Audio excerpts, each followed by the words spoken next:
Présidente d'Equal Voice. Mon nom est Donna Dasco et je vous souhaite la bienvenue encore une fois à notre conférence exceptionnelle. Nous avons 2 journées de discussion et d'enrichissement au sujet des femmes dans le domaine de la politique. Nous avons eu des exposés très intéressants et très convaincants ce matin. Et vous serez d'accord avec moi pour dire que c'était mémorable. Je ne veux pas revenir sur tout ce que nous avons entendu, mais j'aimerais en citer quelques exemples. On veut encourager les femmes à se lancer en politique, mais j'ai été frappée d'apprendre de la bouche de Jennifer Lawless que cela permet de changer les choses que d'encourager des femmes dans notre entourage à se lancer en politique. Maintenant que je comprends cela, je vais le faire. Nous avons eu également des exposés de sœurs de divers secteurs. Nous avons entendu parler de l'expérience sud-africaine et de la difficulté à se lancer en politique là-bas. Il s'agit du 10e anniversaire de À Voix égale et c'est la première fois que nous soulignons un anniversaire avec ce type d'activité. Je tiens à remercier nos commanditaires. Il s'agit de Johnson & Johnson, TD Financial Group, Amgen, Borealis et TELUS.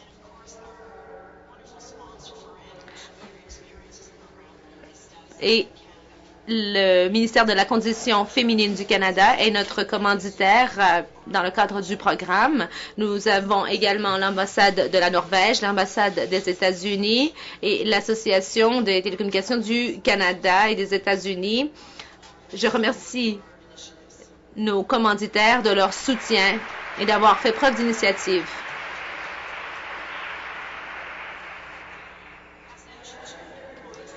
À titre de présidente nationale de À Voix égale, j'ai l'honneur de vous présenter l'honorable Rona Ambrose, députée, ministre des Travaux publics et des services gouvernementaux, ministre d'État à la condition féminine et ministre de la diversification économique de l'Ouest.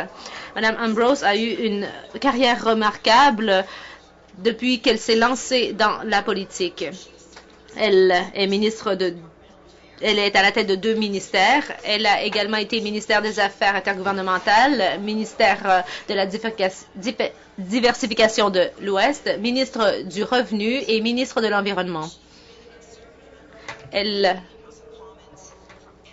est députée de Edmonton Spruce Grove depuis 2004 et fait partie du Parti conservateur.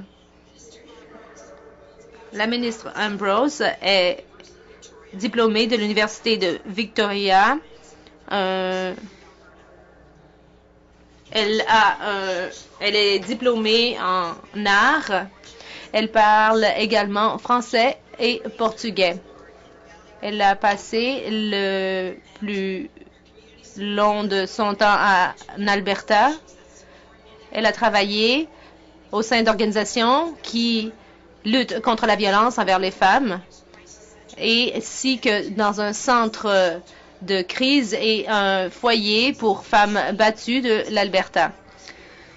Equal Voice, à voix égale, est ravie de recevoir la ministre Ambrose aujourd'hui parce qu'elle est ministre d'État à la condition féminine.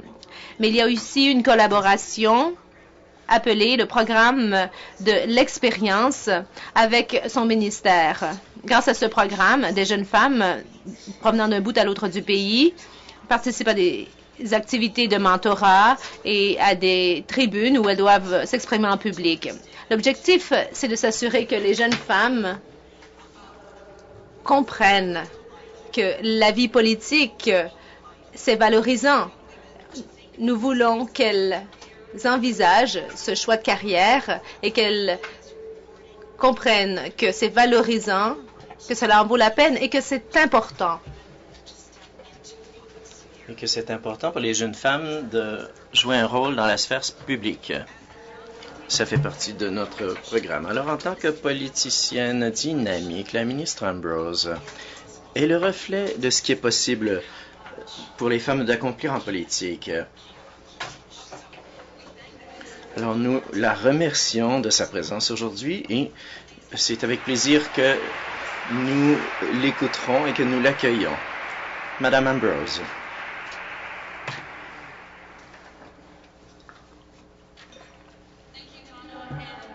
Merci, Donna. Bonjour à tous et à toutes. Je suis très heureuse d'être ici. J'adore être dans une pièce où il y a beaucoup de femmes. Ça me donne de l'énergie, ça m'inspire. I'm delighted to be here for International Women's Week.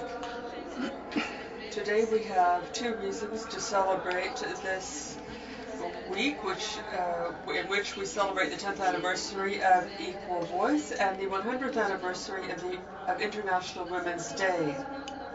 International Women's Week is an opportunity to remember the progress that's been made, but also to look forward and to realize the extraordinary potential we have to meet future challenges. And this is why I'm very pleased to be here today. This is an ideal forum to share ideas and best practices. We want to create new opportunities for women and girls. Is Girls' Rights Matter, because girls, as you know, face incredible barriers around the world that need to be overcome. A girl who enjoys equality. Elles font face à d'innombrables barrières dans le monde. Elles doivent comprendre leur propre potentiel et avoir accès aux possibilités d'emploi et d'éducation qui contribueront à leur succès. Les filles sont un élément clé à la prospérité d'un peuple, d'une nation, et elles peuvent devenir d'excellentes leaders si elles en ont l'occasion. Ce programme est lié au thème des Nations Unies de cette année, accès égal à la formation et à l'éducation et aux sciences et à la technologie. Ces thèmes nous permettent de mettre l'accent et de célébrer la Semaine internationale de la femme. Aujourd'hui, j'aimerais me pencher sur un autre thème, c'est-à-dire de miser sur le leadership des femmes pour le 21e siècle. Dès que les femmes se retrouvent dans l'arène politique, elles changent cet environnement pour le mieux. Lorsqu'elles participent à la politique, elles influent sur les prises de décision politiques et il s'agit de changements qui profitent à tous. Par exemple, avant qu'elles ne participent activement à la politique, on ne portait presque aucune attention à la pasteurisation du lait ou à l'éducation des enfants, ni même à l'eau potable ou au travail des enfants. Au fur et à mesure que davantage de femmes sont entrées dans l'arène publique, elles ont soulevé ces questions et bien d'autres qui ne concernent pas uniquement les femmes. Elles ont pu faire valoir ces questions et ont trouvé des solutions qui ont permis d'améliorer la vie de toute la population, des hommes et des femmes, et les jeunes filles et les jeunes garçons partout au Canada. Il est important d'avoir des femmes dans l'arène politique et qui occupent des postes politiques. Quand on pense à la violence contre les femmes, il est difficile de s'imaginer que en 1982, dès qu'une députée mentionnait la violence familiale dans la Chambre, certains députés leur ont ri au nez. Alors, ce sont des questions très sérieuses et ce sont des priorités clés pour nous et pour Conditions féminines Canada. C'est une de nos trois priorités clés, en fait. Nous visons la sécurité économique des femmes et nous voulons également encourager les femmes à participer à la politique. Nous voulons améliorer la vie des femmes et des jeunes filles. L'an dernier, le premier ministre Harper s'est fait le champion d'initiatives de santé maternelle et infantile afin d'aider les femmes dans certains des pays les plus pauvres au monde. En présentant cette question lors des sommets, nous avons pu mettre en œuvre des programmes et du financement. Selon l'Organisation mondiale de la santé et l'évaluation de la Banque mondiale, au cours des 5 prochaines années, cette initiative aidera à empêcher la mort de 1,3 million d'enfants de moins de 5 ans, prévenir la mort de 65 000 femmes et leur donner accès à des méthodes modernes de planification familiale. Conditions féminines travaille depuis les 5 dernières années à assurer la sécurité économique, financière, sociale des femmes. Par exemple, sous le leadership de la sénatrice Marjorie Le Breton, nous avons mis sur pied un programme pour éviter la maltraitance chez les aînés et nous avons présenté des lois pour réduire les agressions sexuelles. Nous voulons également réduire la violence à l'égard des femmes autochtones. Nous avons établi un centre pour les personnes disparues et nous avons établi des systèmes pour aider à les retracer. Plus récemment, nous avons Sue O'Sullivan, l'ombudsman pour les victimes pour les d'actes de violence, ont présenté des initiatives pour améliorer le sort des victimes. Il s'agit du genre d'initiatives qui ont beaucoup de répercussions et que l'on peut tous soutenir. Je les soulève parce qu'il s'agit d'enjeux que j'ai pu, avec lesquels j'ai pu me familiariser grâce au cabinet et à mon travail au gouvernement. Dans tous les cas, il y a eu une intervention de la part d'une femme députée qui ont mené à l'élaboration de politiques. Alors, l'incidence que vous et moi pouvons avoir en tant que femme ministre ou en tant que femme députée, c'est un impact très important. En 2010, nous avons présenté des amendements à la loi sur la protection des réfugiés afin de protéger les travailleurs étrangers du trafic de personnes et de l'exploitation, afin que des femmes également ne deviennent pas des esclaves sexuels. Un membre une de nos députés a participé à cette initiative parce qu'elle connaît de première main ce fléau. Il y a un peu plus d'un an, on a établi un nouveau guide de la citoyenneté qui établit qu'au Canada, nous valorisons le traitement équitable des femmes et des jeunes filles. Nous partageons également des normes communes et nous respectons l'égalité entre les hommes et les femmes. Il est également clair que le Canada ne tolérera pas la violence à l'égard des femmes, ni des meurtres d'honneur, ni la mutilation génitale. Par exemple, l'été dernier, j'ai incité des organisations d'un bout à l'autre du pays de faire des demandes de financement pour se pencher sur la violence axée ou liée à l'honneur. Et je suis heureuse de vous dire que les groupes ont répondu à cet appel, de sorte que nous avons pu financer pour la première fois une maison d'hébergement pour les nouvelles femmes immigrantes et pour la première fois un nouveau programme dirigé par l'Association des femmes indo-canadiennes qui se penche directement aux pratiques culturelles négatives. Alors encore une fois, grâce à l'intervention d'une femme députée qui siège au cabinet, nous avons financé les programmes de la condition féminine comme jamais auparavant. Nous soutenons des organisations axées sur la communauté dans tous les coins du pays, afin qu'ils mettent sur pied et qu'ils présentent des projets très variés et d'avant-garde. Ces groupes font un travail exceptionnel et visent à éliminer tous les obstacles auxquels font face plutôt les femmes autochtones et les femmes de différentes origines. Je suis si fier de tous ces projets qu'on a pu soutenir, y compris ceux qui font la promotion de toutes les femmes et des filles dans la vie politique et démocratique de notre pays et qui les incite à occuper des postes où elles peuvent prendre des décisions. Des projets qui les incitent à occuper des rôles de leadership et qui ont des répercussions sur la vie des femmes de tout le pays. Un de ces projets aide les femmes à participer davantage aux politiques municipales. Le multi-conseil de Windsor vise à enseigner aux jeunes femmes et aux femmes à devenir leaders dans tous les ordres de gouvernement.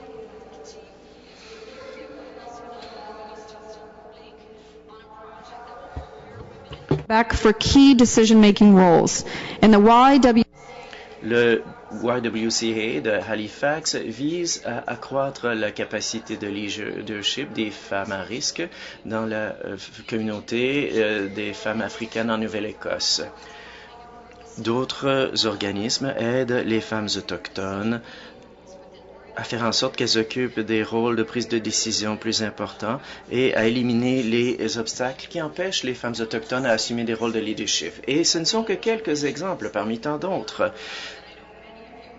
Et je sais que vous connaissez bon nombre de ces initiatives. Grâce au travail dévoué de toutes ces organisations, des milliers de jeunes femmes et de femmes contribuent maintenant à la vie politique. Toutes ces initiatives font en sorte que les femmes peuvent participer pleinement et elles leur enseignent leur donnent les outils et leur enseignent à participer pleinement dans leur collectivité. Nous avons également mis en place des programmes et des mesures pour assurer la sécurité physique et financière des femmes afin qu'elles puissent occuper ces rôles de leadership. Nous pensons que la sécurité des femmes va de pair avec leur sécurité économique.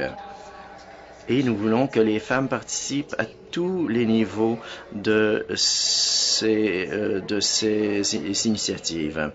Si je pense à ce qui se passe dans le monde, particulièrement où il y a des problèmes récents, cela nous rappelle la fragilité de la démocratie et combien c'est important.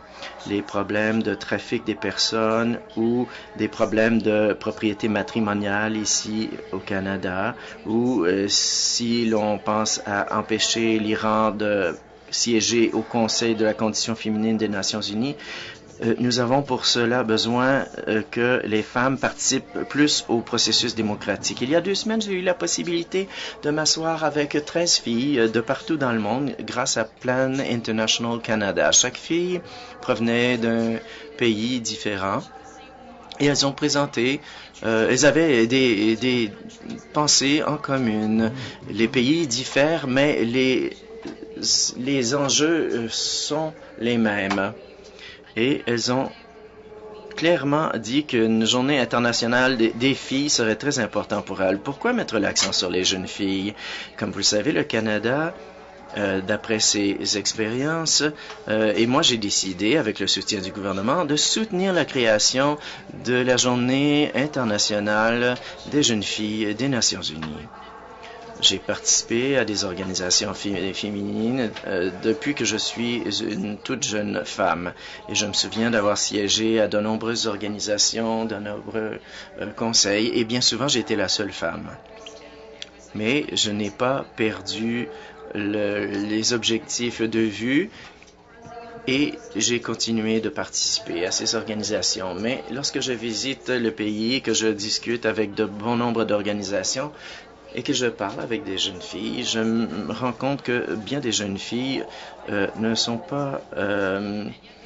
pas de lien avec le mouvement féminisme. Elles se voient différentes. Elles estiment qu'elles ont beaucoup moins de limites que les femmes de ma génération ou de la génération précédente. Je pense fermement qu'il faut trouver de meilleures façons, plus de façons de faire en sorte que ces jeunes filles participent. Mais il faut aller plus loin. Il faut que ces jeunes femmes intelligentes se sentent importantes et qu'elles puissent continuer de participer à des activités au-delà de celles auxquelles elles participent dans leur collectivité. Elles se voient comme n'ayant pas de limites, mais je ressens fermement qu'il ne faut pas laisser aller les choses. On a fait tellement de choses au Canada, on a réussi tellement de choses que les jeunes filles peuvent voir les avantages ici et ce qui se passe dans d'autres pays. Elles veulent aider. C'est qui fait en sorte qu'elles agissent pour aider les autres jeunes filles. Il faut reconnaître les progrès faits au Canada, mais il reste encore beaucoup de chemin à faire. Il faut s'assurer que ces jeunes femmes seront les leaders de demain et qu'elles se penchent sur les enjeux pour lesquels nous nous sommes battus depuis si longtemps. Et maintenant, plus que jamais, nous devons participer. Il faut que davantage de femmes participent à ce genre de sommet, au sommet comme celui-ci. Et cela fait maintenant 90 ans que Agnes MacPhail est devenue la première femme députée au Parlement du Canada. Mais aujourd'hui, il y en a 69. Ça ne représente que 22,4% des députés élus au gouvernement fédéral. Et ce n'est pas suffisant, même s'il y a un pourcentage plus élevé au cabinet que jamais auparavant. Et c'est un signal important à envoyer aux femmes qui veulent se lancer en politique. Mon expérience a été intéressante à cet égard. J'étais inconnu, personne ne me connaissait, je n'avais pas d'expérience en politique. Et lorsque j'ai été nommé à un moment donné, j'avais 12 adversaires, une douzaine d'adversaires. Lors de ma nomination, j'avais 8 adversaires, dont 6 hommes, qui étaient très bien connus et qui avaient de l'expérience en politique. Ça s'est avéré être une des séances de nomination où il y avait le plus grand nombre de candidats. J'ai été élu au Parlement en 2004. J'ai passé 18 mois dans l'opposition et ensuite j'ai été nommé au cabinet comme la plus jeune femme à être nommée à un poste du cabinet. Depuis ce jour, j'ai été responsable de 7 portfolios et je suis le seul ministre à être responsable de 3 portefeuilles en même temps. Ça me tient très occupé. C'est tout un défi. Et je peux vous dire que la politique, ça peut être difficile, mais c'est une expérience vraiment enrichissante. Et ça vous donne l'occasion de vraiment changer le monde et de changer le monde des personnes qui vous entourent. Je pense que ce que vous faites ici aujourd'hui est très important. Et j'espère que vous allez prendre tous les leçons retenues de ce sommet. Je sais que la plupart d'entre vous participez d'une façon ou d'une autre à des activités politiques. Moi, j'ai déjà participé à 3 élections. S'il y en a une autre cette année, ce sera la 4e en 6 ans. Et ce que j'en retire, c'est que le YWCA a un programme qui s'appelle One Woman, One Vote. Une femme, un vote. Et puis, pendant les élections, on a distribué des dépliants disant une jeune fille, un vote. Et pour les inciter à voter. Et bon nombre de filles me disaient « Oh, je ne connais pas les partis, je ne sais pas de quoi il s'agit, j'ai les études et j'ai mon petit ami. » Mais on leur disait « Non, peu importe, choisissez un parti, trouvez quels enjeux vous tiennent le plus à cœur et déterminez pour quel parti vous voulez voter ou bien choisissez la candidat que vous préférez et votez. » Mais dans le fin fond de mon esprit, je voulais faire en sorte qu'elle vote vraiment. Parce que le fait de se rendre aux urnes et de s'inscrire au registre et de voter, il y a un bon nombre de femmes et de personnes qui ne le font pas. Le taux de personnes qui vont voter est très faible au Canada. Il y a des femmes qui me disent qu'elles aimeraient devenir premier ministre du Canada et je leur dis très bien, pas de problème, mais allez voter. Il faut encourager vos mères, vos sœurs et toutes ces jeunes femmes à aller voter. Parce que si vous ne votez pas, vous ne présenterez jamais votre candidature. Et si vous ne présentez pas votre candidature, vous n'occuperez jamais des postes électifs. Et si c'est le cas, vous ne deviendrez jamais premier ministre. Alors écoutez, si vous ne voulez pas vous lancer en politique, c'est très bien, mais lorsque vous votez, vous participez à faire la promotion d'enjeux qui touchent les vies de tout le monde au Canada. Alors, si vous connaissez des jeunes femmes qui approchent de l'âge légal pour aller voter, parlez-leur rang et incitez-les à aller voter. Quand je regarde dans cette pièce aujourd'hui, je vois le visage de bon nombre de femmes qui nous ont aidés à réaliser ce que nous avons réalisé aujourd'hui, qu'il s'agisse de politique municipale ou autre. Quand je pense au pourcentage de femmes qui veulent se présenter aux élections fédérales, c'est un peu désolant. Je pense que ça va assez bien au niveau fédéral ou municipal, mais je vous incite à faire les démarches nécessaires. Il faut être courageux pour se présenter comme candidate. Et je dois vous dire que je passe beaucoup de temps à essayer de convaincre les femmes à présenter leur candidature. C'est facile de convaincre des jeunes hommes. Il suffit de leur dire « Ah, vous seriez bon dans ça », et puis les jeunes hommes me disent « Parfait, ça m'intéresse ». Mais pour une jeune femme, on me dit « Oh, oui, ça m'intéresserait, mais je voudrais obtenir mon diplôme en droit, et puis mon doctorat, et puis par la suite, peut-être, quand j'aurai de l'expérience, je me présenterai en politique. » Mais je leur dis, oui, vous pouvez faire tout ça, mais regardez combien ces enjeux vous tiennent à cœur. Je vois ces jeunes filles à la Chambre des communes qui ont commencé en tant que jeunes femmes. Elles ont beaucoup d'expérience à amener à la table et elles sont passionnées. Alors je leur dis, écoutez, si c'est quelque chose que vous voulez faire et que vous êtes émotivement prête et financièrement prête, présentez votre candidature, mais c'est une étape difficile à franchir. Il y a beaucoup d'hommes qui travaillent pour des partis politiques et qui n'hésitent pas du tout à se présenter comme candidats. Par contre, il y a beaucoup de femmes également qui dirigent plein de choses dans les coulisses, mais qui hésitent énormément à présenter leur candidature. Si vous êtes dans cette position, faites le prochain pas. Ça peut être épeurant au début, mais faites le premier pas et vous verrez, c'est vraiment gratifiant. Et vous pouvez faire une différence. Je peux vous dire que lorsque je pense aux expériences que j'ai eues, même si elles ont été courtes, en quelques années autour du cabinet, il ne fait aucun doute dans mon esprit, et je ne pensais pas que ça allait être comme ça quand je me suis lancé en politique, mais il n'y a aucun doute dans mon esprit, le fait d'avoir des femmes au cabinet fait toute une différence parce que nous avons une perspective différente. Et moi, ce que j'ai pu voir, c'est que nous présentons une perspective de participation dans la collectivité, que vous travaillez avec les organisations de vos enfants ou autres. En fin de compte, la plupart des femmes qui ont été élues par la suite ont déjà travaillé à l'échelle de leur collectivité. Alors, même si elles ont des antécédents d'éducation ou de qualifications différentes, elles ont toutes de l'expérience pour avoir travaillé pour les personnes les plus vulnérables dans leur collectivité. Et ça fait toute une différence, je pense, autour de la table. Ça permet de présenter une perspective qui est saine en politique. Je vous encourage à continuer de faire un excellent travail, à continuer de participer aux campagnes locales, si vous le pouvez. C'est emballant pour rencontrer des gens très intéressants et penser ensuite à la prochaine étape, c'est-à-dire de mettre votre nom sur le bulletin de vote. Merci de m'avoir invité. Merci beaucoup.